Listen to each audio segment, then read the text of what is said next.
Помалите партии ги извади од фиоките старите предлог закони за една изборна единица веднаш штом премиерот изјави дека е подготвен да ја поддржи идејата. Веќе во понеделник и Демократски сојуз и ЛДП најавија дека ќе ги поднесат во собранието, а добија поддршка и од Дом.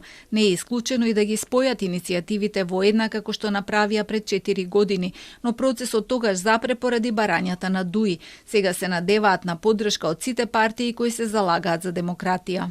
Сите предлози и она што се однесува на создавање на зависни листи, односно отворање поголема можност за повеќе на зависни листи и отворените листи, но и една изборна единица е еден начин само на унапредување на демократијата. Ако сите велиме дека се стремиме за демократија, за европски вредности, тогаш не гледам причина зашто не би се прифатило еден закон кој што ништо повеќе не значи тоа да се има само една фери праведна трка во изборниот процес, но и можност граѓаните сами да избираат кои сакаат да ги представуваат.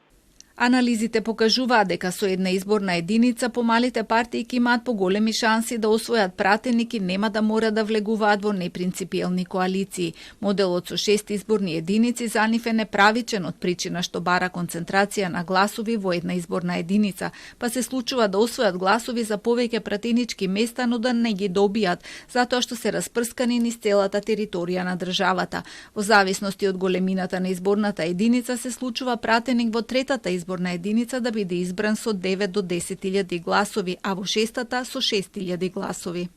Анализите покажуваат дека ќе добијат еден по-правичен пристап на натпревар во изборите, затоа што и сега, ако споредите, голем број на гласови, можеби 10, 20, па некаде и 30.000 гласови одат во ветер, затоа што не се собрани на едно место. Ако ги споредите, тоа се 3 пратенички мандати, или ако ги споредите па на локално ниво, може би поголем број на советници. Затоа да се добива многу, односно малите партии нема да бидат осудени да одат постојано само во коалиции, но ќе можат под фери праведни услови да пристапат во изборниот процес.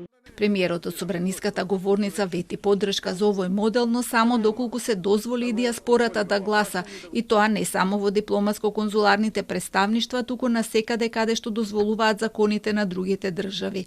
Проблем со гласањето на дијаспората сега е тоа што треба да патуваат и по илјадници километри за да гласаат, па нема одзив.